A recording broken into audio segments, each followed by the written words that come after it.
여러분 안녕하십니까? 새롭게 하소서 김학중 목사입니다. 안녕하세요. 전혜진입니다. 흔히 자리가 사람을 만든다라는 얘기가 있죠. 어떤 자리에 앉느냐에 따라서 사람이 막중한 책임을 느끼기도 합니다. 우리 혜진 씨 같은 네. 경우는 아내의 자리, 네. 또 지금 이제 MC의 자리, 네. 그리고 집사, 네. 또 교회 가면 불려진 인물 있잖아요. 네. 어떤 자리가 제일 마음에 드세요? 저는 이 자리라고 해야 되지 않을까요? 새롭게 하소서 진행할 때가 가장 네. 마음에 드는데요. 네. 목사님은 어떤 자리에 계실 때 가장 큰 부담을 느끼세요? 저는요, 네. 이렇게 이제 말씀을 전할 때 네. 특히 같은 목회자들 앞에서 음. 말씀 전할 때는 정말 부담이 많이 돼요. 그럴 것 같아요, 네, 정말. 네. 우리가 우리에게 주어진 자리가 날마다 있는데 네. 뭐 그런 유명한 말도 있지 않습니까? 왕관을 쓰려는 자 그 무게를 견뎌라라는 말처럼 그렇죠. 어떤 귀한 자리가 그냥 쉽게 허락되는 것은 절대 아닐 겁니다. 네. 오늘 저희가 만날 분은요. 네. 하나님이 세우신 국내 최연소 여성 총장님이시랍니다. 네, 그렇습니다. 최하위 등급 판정을 받은 대학을 살리기 위해서 믿음의 투혼으로 앞장서고 계신 분이십니다. 그 주인공 지금 만나보러 가시죠. 대학 평가에서 최하위 등급을 받은 학교를 살리기 위해 구원투수로 나섰다. 장안의 화제가 된 국내 최연소 여성 총장 김영옥. 과거 오랜 유학 생활을 통해 학문의 깊이를 더하고 귀국 후 대학 교수와 변호사로 활약. 그리고 이제는 허락하신 사명에 따라 묵묵히 무게를 짊어진 하나님의 사람. 김영옥 총장을 지금 바로 만나봅니다.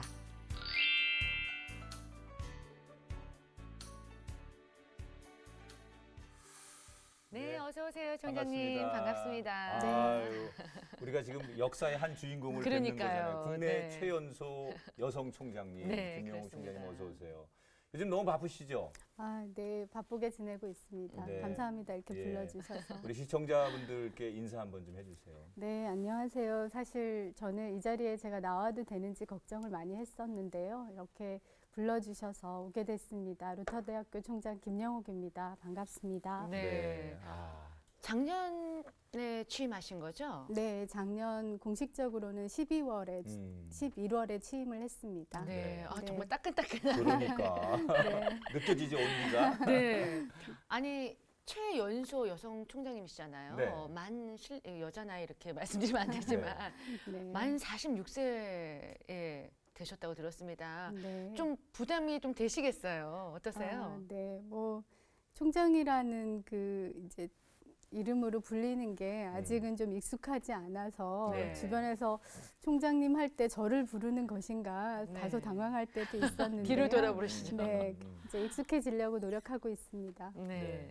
근데 이제 우리 총장님에 대해서는 뭐 여러 이야기들이 있어요. 네. 이제 워낙 그 학생들에게 친근하고 그러실 것 같아요. 누구한테든지 아주 다정다감하셔서 별로 이렇게 총장 같은 권위적 느낌보다는 그냥 누나, 언니 뭐 이런 느낌으로 학생들이 굉장히 편안하게. 많이 다가간다고 그래요. 네. 실제로 교수 생활하실 때도 학생들하고 그렇게 친하게 지내셨다고 얘기를 들었습니다. 네, 제가 아주대학교에서 이제 그 국제거래법 전공 교수를 했었었는데요. 네. 네. 그때 당시에 이제 아크로폴리스라고 네. 저희 학생들하고 토론 모임을 만들어서 뭐 잔디밭에서 뭐 밤 12시까지 토론도 하고 아이들하고 12시까지. 예, 같이 지내던 그렇게 기억이 굉장히 새롭습니다. 네. 사실 제가 나이가 학생들보다 좀 더 빨리 먹어서 이제 선배가 된 것이지 학생들한테 배울 것이 훨씬 더 많은 네. 것들도 있거든요. 음. 그래서 결국은 제 생각에 좋은 교수는 좋은 학생들이 만드는 것이 아닌가. 학생들이 네. 질문을 많이 해주고 이제 교수들은 그것에 대해서 고민하고 해답을 찾다 보면 이제 좋은 교수가 되는 것이 아닌가 그런 생각이 많이 들었는데요. 그때도 학생들한테 굉장히 배운 것이 많습니다. 저 역시도. 그 대학 교수 시절에 또 상담도 하셨다고 네, 들었습니다. 뭐 그때 이제 그 학생들한테 저희가 이제 상담을 하는 시간이 있었는데요. 네. 제 방에는 아무래도 제가 그래도 그 가장 젊은 교수 중에 한 편하게, 사람이었기 네. 때문에 정말 말씀하신 것처럼 뭐 언니나 뭐 이렇게 이제 누나. 뭐 누나나 뭐 이런 입장에서 많이 찾아와서 네. 뭐 연애 상담도 하고 오. 학업 상담도 하고 뭐 저는 그런 건 좀 잘 들어주는 그런 게 있었던 것 같습니다. 그래서 그렇군요. 굉장히 즐겁게 지냈었고요. 네. 자, 이렇게 이제 정말 우리에게 오늘 음. 멋진 총장님으로 이 자리에 계시지만 네. 지금까지 오는 데는 이제 많은 시간들이 있었는데 특히 저희도 깜짝 놀란 게 태어날 때부터 굉장히 어려움을 겪으시면서 그러니까요. 태어나셨더라고요. 이렇게 건강하신데. 지금 뵙기에는 네. 굉장히 정말 네. 아주 건강하시고 씩씩하신데 태어날 때는 좀 어렵게 세상에 태어나시면서 시작이 아주 어려우셨다는 얘기 들었습니다. 네, 저희 어머니가 아마 제일 고생을 많이 하셨을 텐데요. 제가 태어났을 때 그 7개월에 태어났어요. 그래서 출삭동이라고 그러죠. 네. 그래서 그때 태어나서 저희 뭐 어렸을 때 제 별명이 집 한 채였어요. 그러니까 집 한 채? 네, 그 네. 당시에 이제 제가 의료비. 7개월에 태어나서 아하. 인큐베이터에 넣어서 이제 그 아이를 키워야 하는데 비용이 네. 워낙 비싸서 그렇죠. 어릴 때는 별명이 뭐 집 한 채라고 불리기도 했었고, 근데 저희 어머니 말씀을 들어보니까 제가 너무 이제 미숙아로 태어나서 태어나자마자 깨어나지를 않고 울지를 않아서 네. 이제 의사 선생님이 이 아이는 포기해라 이렇게 말씀을 하셨다고 하더라고요. 근데 저희 어머니가 차마 저희 이제 그 뭐 집안에서 첫 아이인데 어떻게 이 아이를 또 바로 이렇게 포기를 하겠냐 해서 일주일 동안 병원에 놔뒀는데 일주일 만에 제가 갑자기 울기 시작해서 그러면 인큐베이터에 넣어서 키워야겠다 생각을 하셨는데 그 네네. 뒤에도 뭐 의사 선생님들은 아유 가능성 없으니까 포기하세요 이런 얘기를 많이 하셨다고 하더라고요. 네. 근데 정말 하나님께 감사드리는 것은 그 뒤로는 특별히 건강상의 문제 없이 아직까지 잘 살고 있습니다. 그런데 그렇게 어려운 시기를 거쳐서 정말 청소년기까지 잘 오셨는데 네. 청소년 시기에 신앙적 방황이 있었다고 들었습니다. 큰 인물이 되시려고 네. 하셨군요. 어떻게 지금 뭐 방황한 느낌이 전혀 안 드는데 어떻게 방황하게 되신 거예요? 글쎄요, 그러니까 두 가지 측면이 있는 것 같아요. 한편으로는 청소년기에 신앙생활을 굉장히 열심히 했었거든요. 네. 이제 네. 그러다가 그러니까 굉장히 지적인 호기심이나 이런 것이 있었던 것 같아요. 당시에. 그래서 이제 목사님께서 말씀하시는 여러 가지 진리들, 성경 말씀들에 대해서 이렇게 저 스스로는 한번 되묻는 시간을 청소년기에 많이 가졌던 것 같아요. 그러니까 사람이 육체가 부활할 수 없는데 어떻게 예수님이 부활하셨다고 하는 것일까? 그게 정말 육체적인 부활이 아니라 우리들 마음속에서 부활하셨다는 의미가 아닐까? 이제 그런 깊게 의문을 들어가셨군요. 갖게 되고 목사님이나 전도사님한테 그런 거를 질문을 맨날 쫓아다니면서 드리고 그랬었는데 네.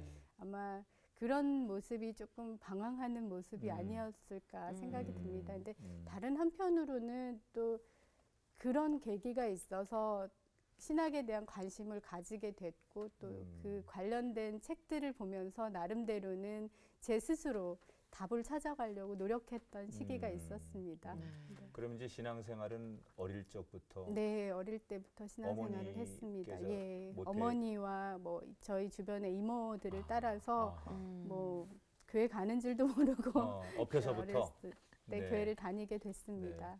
이제 그런 분들이 중간에 자기 자아가 생기면 그쵸. 이제 고민을 하고 진통을 막 하게 되는데 그렇게 어려운 청소년 갈등의 시절 신앙적으로 다른 것보다도 그러다가 이제 보니까 이력에 조금 뜬금없게 네. 러시아로 유학을 가셨더라고요. 러시아요? 네. 네. 저는 그게 좀 의아스러웠어요. 유학을 갈 수 있는데 러시아로 가셨다고 하는데 네. 옛날에는 왜 러시아라고 안 하고 우리 때는 소련. 소련 네, 그랬죠. 맞습니다. 그 시절이시죠. 네. 네. 어떻게 해서 유학을 가신 겁니까? 사실은 저도 제 인생을 보면 뭐 우연한 기회에 이제 여러 가지들을 하게 됐는데요. 그 중에 하나가 러시아로 유학을 가게 된 것이었어요. 근데 대학 때는 뭐 저는 사회복지학을 전공했는데 네. 신문에 이제 공고를 봤더니 러시아 그 당시에 이제 소련으로 최초로 연수를 보내주는 프로그램이 있다. 학교에서요. 아니요, 그게 이제 그 뭐 시험을 봐서 가는 그런 나라에서. 거였어요. 네. 예. 네. 그래서 재밌겠다. 근데 이제 소련에 대한 이미지가 저한테는 뭔가 새로운 세상에 대한 이미지가 있었습니다. 그래서 새로운 세상에 대해서 뭔가 알고 싶은 그런 네. 이미지가 있어서 뭐 설마 시험에 되겠어? 준비도 제대로 안 했는데 그리고 이제 시험을 봤는데 뭐 시험이 됐더라고요. 아, 그래서 경쟁률도 굉장히 셌다고 들었습니다. 네, 경쟁률이 한 뭐 20대 1 정도 와. 됐던 것 같아요. 그래서 그 피터스버그라고 하는 도시에 이제 그 지금 푸틴 대통령이 나오셨다는 그런 대학이죠. 피테르부르크 대학이라고 하는데요. 그 대학에 1년 동안 이제 어학 연수를 보내주는 프로그램을 통해서 처음에 러시아를 가게 됐습니다. 제가 가게 된 게 91년도니까요. 네. 예, 저희가 갔을 때 공식적으로는 거의 최초의 그 소련 유학생이고, 네, 제가 가서 여러 가지들 봤죠. 정말 소비에트가 무너지는 광경을 네. 제 어허. 눈으로 목격도 하고,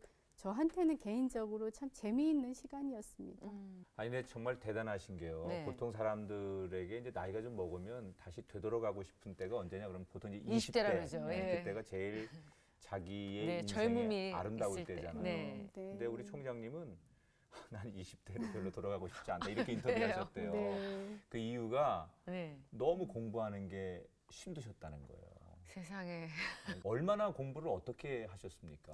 아, 저는 사실 말씀드린 것처럼 20대로 돌아가고 싶지 않다라고 한 거는 저는 나름대로 20대를 굉장히 치열하게 살았습니다. 그러니까 정말 그 사회복지학이 저한테 이렇게 맞는 학문은 아니어서 이제 러시아에서 법학으로 전공을 바꿔서 아, 전공을 네, 바꾸셔서 온 거셨군요. 네, 거기서 법학으로 이제 학사, 박사까지 이제 석사, 박사까지 다 받게 되고 제가 다니던 대학에서는 그러니까 한 과목이라도 이제 패스를 못하면 유급이 되는 그런 시스템을 가지고 졸업 있었기 못하게. 때문에 네.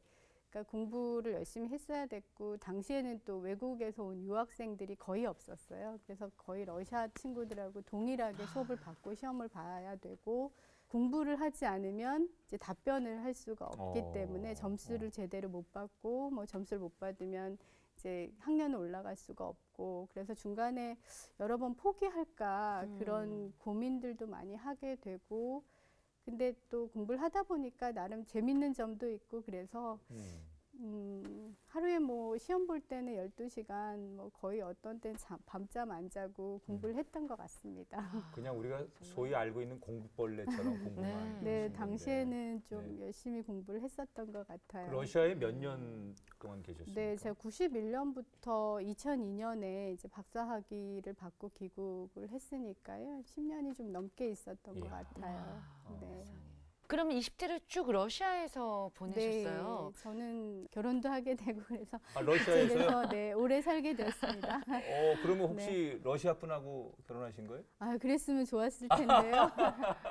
사실 아니, 예. 남편은 한국 사람이고요. 지금 어. 외국어 대학에서 이제 그 국제 지역 대학원에서 교수를 하고 있습니다. 어떻게 만나셨어요? 그러니까 되게 제가 생각해도 좀 우연한 기회였는데 시험을 보러 갔었는데 네. 제 뒤에 어떤 남자분이 앉아가지고 그 시험이라는 게 이제 러시아 가기 위한 시험. 네. 네. 시험을 보러 갔었는데 제 뒤에 앉아서 이렇게 저한테 미안하지만 볼펜 좀 빌려달라고 그러더라고요. 시험 보러 왔는데 네. 볼펜을. 그래서 아니 무슨 시험을 보러 왔는데 네. 뭐 필기도구도 안 가져오나 그렇게 생각을 했는데 나중에 그 유학 가려고 비행기 타러 가보니까 네. 비행기에서 같은 사람이 있더라고요. 네. 그분도 합격을 하신 네. 거죠. 네. 그러면? 네. 뭐 그래도 뭐 한국 사람들이 몇 안 됐기 때문에 도움을 많이 주고받고 한 7년 동안 연애 한 끝에 결혼하게 됐습니다.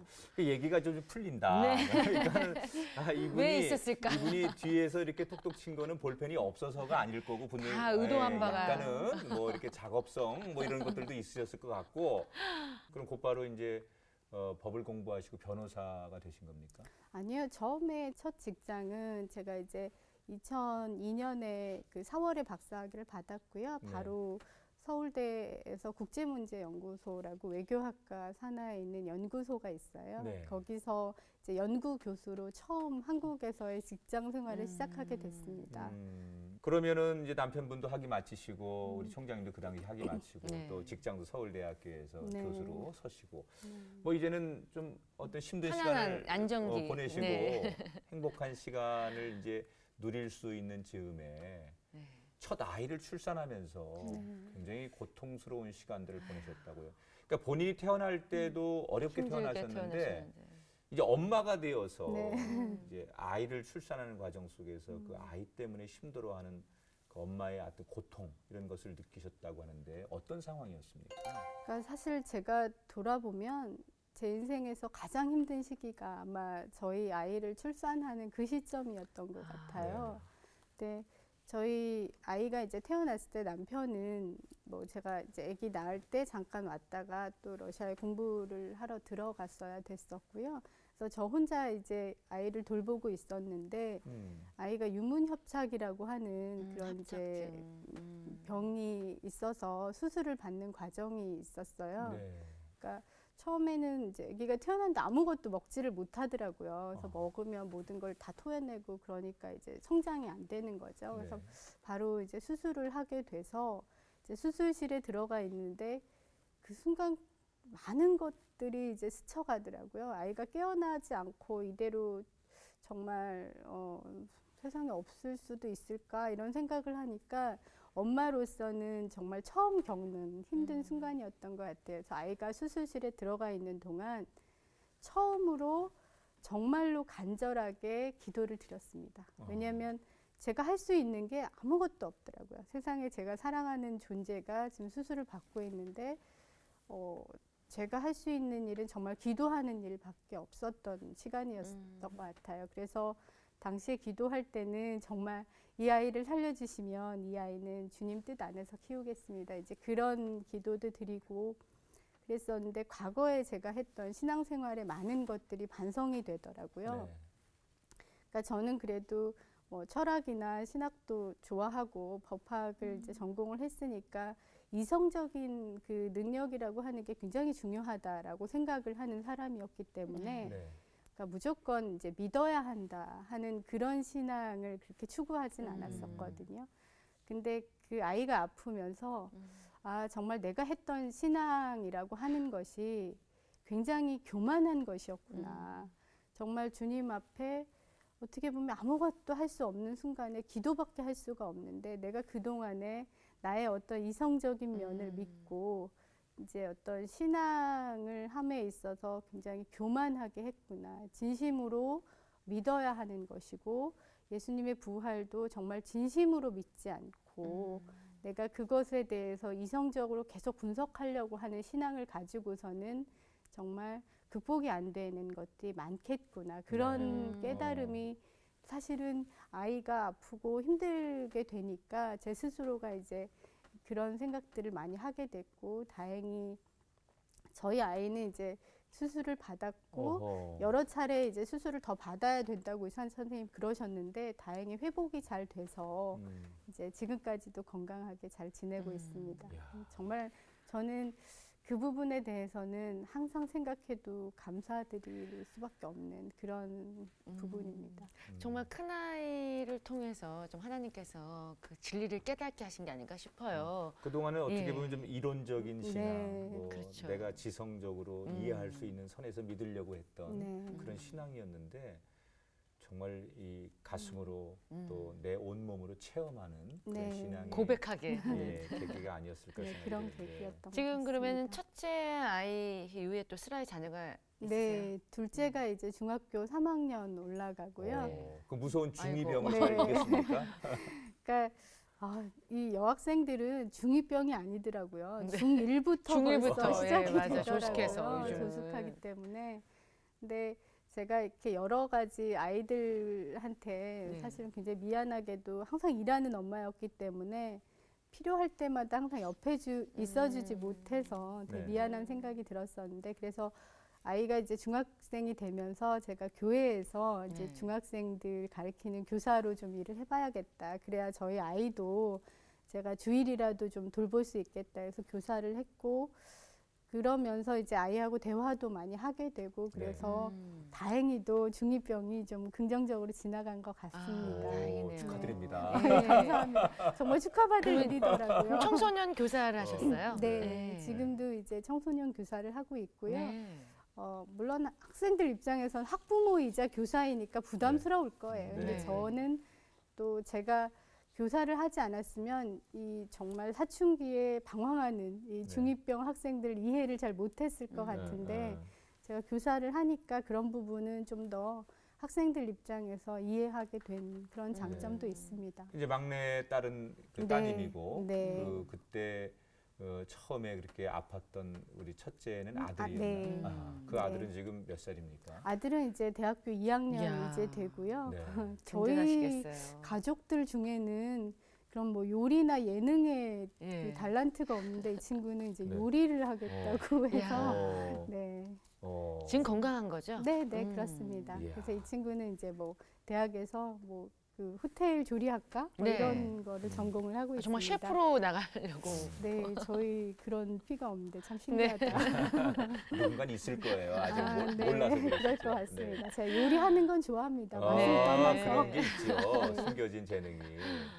그렇게 이제 자녀를 통하여 또 가족의 구성원을 통하여 하나님이 정말 살아계심을 네. 우리 총장님에게 드러내시고 네. 그렇게 되면 사람이라는 게 이제 가치관이 달라지잖아요. 그쵸. 그리고 네. 내가 살아가야 하는 게 예전에는 그냥 내가 배우고 또 내가 목표한 것을 향해 가지만 이제는 하나님의 뜻이 어디 있을까 이렇게 좀 구하기도 하고 생각이 좀 달라질 텐데 네. 그 총장님 그 이후에 직장관 그리고 네. 인생관 뭐 이런 것들이 좀 달라졌을 것 같은데 네.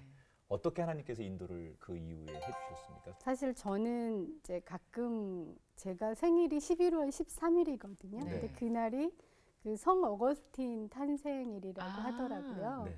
그래서 항상 어릴 때부터 그런 생각은 좀 했었어요. 그러니까 뭐 그런 관련된 책들을 보는 걸 좋아하다 보니까 뭔가 이렇게 방황을 하더라도 어느 시점에서는 방황을 끝내고 결국은 주님의 품으로 네. 돌아와야 하는 운명이 아닐까 이제 그런 생각들을 많이 했었는데요. 저희 아이가 아프면서 그렇죠. 이성적인 능력으로 해결할 수 있는 것이 없구나라는 생각을 이제 하게 됐고요. 그래서 직장을 선택할 때도 그러니까 사실은 제가 매너리즘에 빠지지 않고 잘할 수 있는 일을 해보고 싶고 또 다양한 일을 해보고 싶고 그런 생각이 있었습니다. 그래서 이제 서울대에서는 연구 교수로 있었기 때문에 이제 당시에 아주대에서 교수 자리가 나서 이제 아주대로 옮겨서 교수 생활을 했고요. 네. 그 다음에는 뭐 한미 FTA나 한EU FTA가 한참 이제 있을 때 제가 네. 또 외교부에서 그러니까 한EU FTA 이제 지적재산권 협상 실무를 담당해서 일을 해본 경험도 있고 네. 그다음에 이제 그 뭐 법무법인 세종이라고 이제 로펌에서 변호사를 네. 하기도 했고요. 네. 그래서 가장 최근까지 한 일은 아마 변호사라는 호칭이 조금 더 익숙한 그런 일들을 했었는데 감사하게도 제가 한 것은 하나도 없는 것 같고 매번 저한테 기회를 주셔서 네. 정말 말씀하신 소명처럼 그런 일들을 할 수 있게 해주신 것 같다는 생각이 듭니다. 하나님이 참 우리 총장님을 사랑하신다라는 생각이 네. 드는데 왜냐하면 나는 좀 안정된 직장에서 한 직장에서 그냥 쭉 가도 좋을 텐데 하나님은 굉장히 다양한 시각과 경험을 하시도록 계속 총장님을 이끄셨다는 생각이 들어요. 지금 네.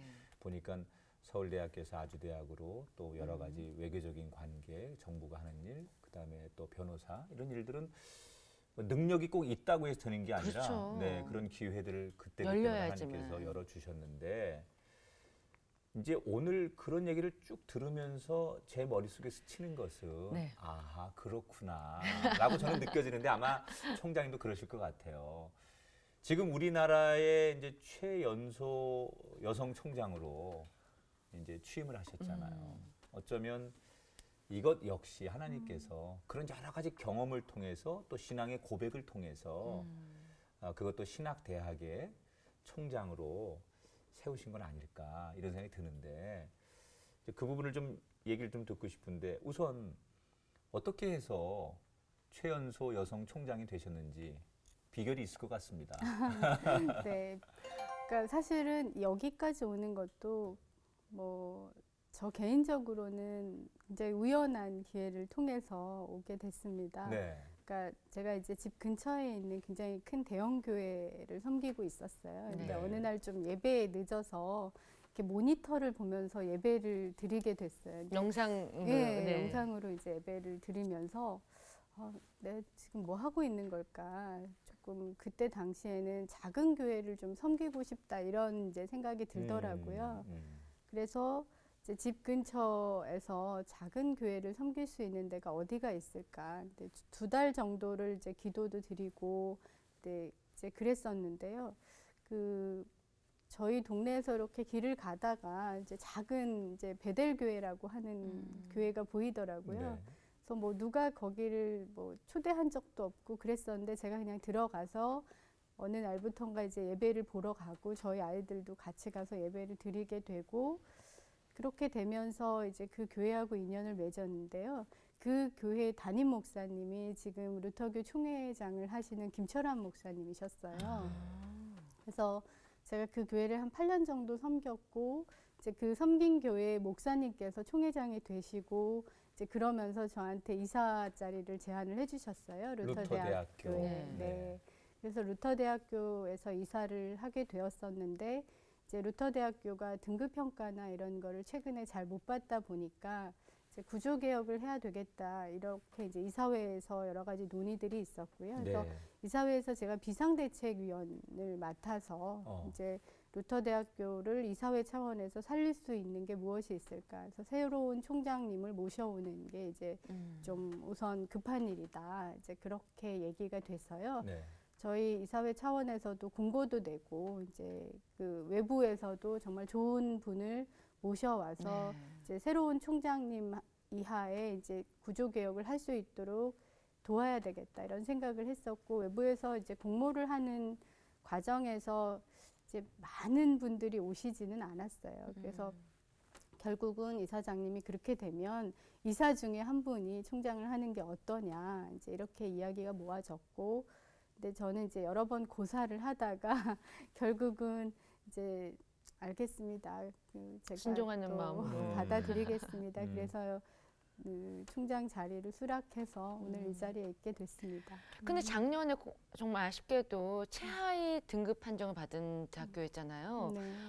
정말 인간적인 마음으로는 좀 부담감 때문에 거부하고 네. 싶은 마음이 컸을 것 같아요. 그러니까 저는 이제 이사로 있었기 때문에 학교 네. 상황을 좀 잘 파악을 하고 있었는데 네. 저희 학교에 이제 목사님들이 대부분 다 이제 총장님을 하시고 또 처장님들도 이제 그 목사님이나 신학 교수님들이 이제 하고 있었기 때문에 제가 들어가서 바꿀 수 있는 게 도대체 뭐가 있을까? 이제 어떤 굉장히 정해진 틀이 있고 사실 저희가 4년제 종합대학입니다. 네. 그래도 알려져 있기는 이제 신학대학으로 출발을 했기 때문에 신학대학교 이미지가 워낙 강해서 변화를 시킨다는 것이 쉽지 않죠. 않겠다. 그렇죠. 이제 그런 생각 때문에 고사를 했었던 것이고요. 그다음에 제가 로펌에 몸담고 있는데 사실 이렇게 바로 이제 뭐 이렇게 다른 직업으로 내려놓을 수는 가기가 없죠. 쉽지가 네. 않는 것이 장기 계약을 하고 아. 자문을 하는 경우들도 네. 많고 또 뭐 저를 보고 자문을 맡기시는 분들도 있기 그쵸. 때문에 바로 내려놓기가 사실은 쉽지 않아서 아, 어떻게 하면 이걸 안 할 수 있을까 이제 그런 고민들을 굉장히 많이 했었는데요. 네. 결국은 그러니까 몇 번 이제 네, 그 거절을 하신 네. 거예요. 네, 네. 네, 학교가 어렵기 때문에 그러면 용기를 한번 내봐야겠다. 이제 그런 생각으로 맡게 됐습니다. 거절을 계속 하시다가 네. 결정적으로 그래 내가 해야 되겠다라고 생각하시는 계기가 있으신가요? 사실 계기가 그런 음성이 들리더라고요. 2등급이 아니면 너에게 이런 기회가 오지 않았을 거다. 네가 가서 이 부분에 대해서 할 일이 있기 때문에 너를 거기로 보내고 싶은 것이다. 라고 이제 그런 소리를 들어서 네. 아, 내가 가서 정말 2등급이 아니라 학교가 워낙 잘 운영이 되고 있으면 굳이 내가 가서 할 일이 뭐가 있겠는가. 이런 어려운 상황이기 때문에 그동안 다양한 경험을 해본 것들을 네. 좀 학교에 가서 실현해 보라라는 그런 의지가 아니시겠는가. 이제 그렇게 해서 마음을 바꾸게 되는 계기가 됐습니다. 그건 역시도 결국 하나님 앞에 순종하시는 네. 건데 그런 체험이 없었다면 아예 뭐 아무리 옆에서 안 하고 권면해도 싶죠. 저는 그냥 지금 제가 하는 일이 있으니까 네. 저는 아닙니다 이래도 되는데 학교가 굉장히 사실은 이제 최하위 등급 판정을 받았기 때문에 제재도 많고 아이고. 우선 네. 정원도 감축되고 네. 뭐 예산도 많이 깎이게 되고 네. 그런 어려움이 있는데 막상 그래도 밖에서 보는 거하고 또 총장이라는 자리에 앉고 나면 더군다나 평신도시잖아요. 네, 그렇습니다. 힘든 일들이 참 많으실 것 같은데 어떤 점이 제일 막상 총장이 되고 나니까 힘드시던가요? 교수님들도 이제 보직을 맡아달라고 이제 설득을 하는 과정에서 열심히 또 뭐 3-4시간씩 협의도 하고 제발 맡아주시라. 그래서 잘 안 이제 하시려고 하시죠. 예, 고사를 많이 하셨고요. 아, 뭐 말씀하신 것처럼 이 당면한 문제들이 굉장히 많거든요. 네. 저희가 2등급을 받아서 그에 따라서 학생 정원도 15% 감축하라고 하고요. 네. 그다음에 장학금 같은 경우도 이제 정부 재정 제한 대학으로 저희가 선정이 됐기 때문에 학생들이 저희 학교에 와서 장학금이나 이런 대출을 받을 때 제한이 되거든요. 네. 그러면 이제 학생들 입학률이 굉장히 저조해지겠죠. 네. 근데 그런 차원에서 이 당면해서 해결해야 되는 과제들이 많은데 아직은 좀 열심히 어떻게 해결할까 여러 처장님들과 정말 교수들이 한 몸이 돼서 고민을 같이 해 나가고 있는 중입니다. 구체적으로 이제 학교 이제 작년에 취임하셨으니까 네. 올해부터는 이제 활동을 하실 거 아니에요. 네. 그러면 좀 생각하고 계시는 그 학교 개혁 변화 같은 거 네. 구체적인 사안들이 있으신가요? 아까 말씀드린 것처럼 이제 저희는 학교를 4년제 대학의 위상에 맞게 운영을 해야 되는 부분이 있기 때문에 이제 전문 교수님들을 보직을 하게 하시고 네. 그다음에 말씀드린 것처럼 저희가 정원 내 학생이라고 하는 학생 수가 작기 때문에 네. 이제 지역에 필요한 평생교육원이나 또 외국 학생들 교육하는 국제교육원이나 또 학교가 저희는 이제 목표로 하고 있는 것이 정말 우수한 학생을 키워내는 것도 중요하지만 네. 학문적으로 또 인성이 훌륭한 학생을 키워내는 것도 중요한 학교의 역할이라고 생각하기 네. 때문에 그게 제일 중요한 것 네. 같아요. 네. 그래서 인성교육원 이런 것들을 만들어서 지역에 있는 초등학교, 중학교, 고등학교 학생들도 인성교육을 저희 교수님들이 가서서 좀 해주시고 가장 중요한 것은 학교는 결국 수요자가 학생들이거든요. 학생들이 만족하고 학교를 다닐 수 있는 그런 게 필요한데 제 생각은 학교도 이제 선교의 장이거든요. 이 학교를 졸업한 학생들이 아 정말 여기 다니는 동안 너무 행복하고 즐거웠다라고 생각을 하면 그것도 간접적으로 저희가 선교를 하는 것이라고 그렇죠. 생각을 합니다. 그래서 반드시 뭐 신학을 잘 가르쳐서 선교를 해야 된다 그런 것보다는 정말 학생들이 만족하고 행복해하면서 다닐 수 있는 학교를 만드는 것 자체도 저희에게는 이제 큰 목표다라고 생각을 하고 있습니다. 네. 성경에 보면 감당치 못할 네. 시험은 허락지 않으신다. 네. 그런 말씀이 있잖아요. 아마 총장님이 감당할 수 있으니까 하나님이 가장 적격자라고 생각하니까 구원투수로 하나님 대신해서 보내셨을 테니까 저희가 그런 것을 믿고 또 확신하는 자리가 됐습니다. 네. 저희가 많이 기도해 드릴 거고요. 감사합니다. 또 총장님 아주 어려운 시간 이렇게 내셔서 아주 있는 그대로 솔직하게 이런 고백을 해주셨는데 혹시 개인적으로 소망하는 기도의 제목이 하나 있다면 어떤 기도 제목을 좀 나누시겠습니까? 사실 제가 최근에 제 머릿속에 있는 것은 어떻게 하면 대학을 살릴까 네, 그거밖에 없었습니다. 대학을 살리는 네. 것. 대학 네. 살리는 일. 그래서 요즘은 거의 낮에도 밤에도 생각하는 주제가 저희가 올해 8월에 이제 등급이 해제가 되는데 그거 말고도 학교가 앞으로의 어떻게 이제 발전 비전을 가지고 가야 되는 것인가 그게 제 기도의 첫 번째라서 아마 어느 정도 학교가 안정화되기 전까지는 계속해서 학교를 위해서 기도할 것 같습니다. 네. 그 기도는 이제 혼자 하시는 거 아니고요. 네. 저희 같은 사람도 함께 네. 또 새롭게 하소서의 많은 우리 기도의 어머니들 또 기도의 일꾼들이 동참해 주실 거라고 생각하고요. 네. 감사합니다. 사실 힘내라는 말보다는 저희가 기도해 드리겠습니다. 네. 감사합니다. 루터대학교 정말 언젠가 그 대학 정말 좋은 대학이야. 그 총장님이 누구시니? 막 그렇지, 이렇게. 그렇지. 네. 그런 소리로 바뀔 것으로 네. 확신하면서 총장님 하나님의 은혜를 더 많이 누리시고 언젠가 이런 어려움을 다 이기고 나셔서 또 다시 나오셔서 네. 그때 내가 이런 얘기했는데 지금은 이렇습니다. 이렇게 변화가 됐어요. 꼭 네. 그럴 수 있었으면 네. 좋겠습니다. 그런 날을 네. 저희가 기다리겠습니다. 네, 감사합니다. 네, 오늘 시간 내주셔서 너무 감사합니다. 아까도 말씀드렸지만 정말 제가 이 자리에 와도 되는 사람인가 부족한데 불러주셔서 정말 진심으로 감사를 네. 드립니다. 네, 감사합니다. 행복하십시오. 고맙습니다. 네, 감사합니다. 네, 예배를 드리고 아무리 교회를 열심히 다녀도 인격적으로 하나님을 만나지 못한다면 네. 하나님을 믿는 게 아닌 것 같습니다. 음, 그리고 얼마나 진정성 있게 하나님께 다가가냐에 따라서 삶이 달라지기도 하는데요. 아마 오늘 김영옥 총장님처럼 정말 이론적으로 생각했던 것을 다 하루아침에 내려놓는 그런 마음이 있다면 우리는 할 수 없어도 하나님이 하시니까 그것을 믿고 나가는 저와 여러분이 됐으면 좋겠습니다. 김영욱 총장님뿐만이 아니라 우리의 인생 속에 지금 아마 내가 정말 너무 힘들어서 이 모든 걸 내려놓고 싶다라고 생각하시는 분들이 많이 계실 겁니다. 네. 각자의 자리에서. 그렇지만 하나님은 우리가 감당할 수 있으니까 그 자리에 보내시고 그 자리에 있게 하시는 겁니다. 여러분 조금만 더 힘내셔서 기도하시면서 하나님의 뜻을 이루시는 그런 사람 돼야 되지 않겠습니까? 네. 그래서 우리가 좀 불평하기보다는 나 너무 힘든데 이거 아닌 것 같은데 이런 거보다는 하나님 감사합니다. 이렇게 고백하면서 우리의 어려움들을 이기는 그런 한 해와 또 삶이 되었으면 좋겠습니다. 네. 새롭게 하셔서 저희는 다음 시간 다시 찾아뵙고 인사드리겠습니다. 고맙습니다. 프로그램에 참여하신 분들께는 행복의 샘에서 활 헛개수 세트를, 제이손 진공젓가락에서 제이손 수저 세트를, 명가 김에서 김 선물 세트를, 뉴랜드 알로에에서 에르플의 기능성 화장품 세트를, 고추냉이 전문기업 주식회사 브니엘 월드에서 와사비야 생활용품 세트를 드립니다.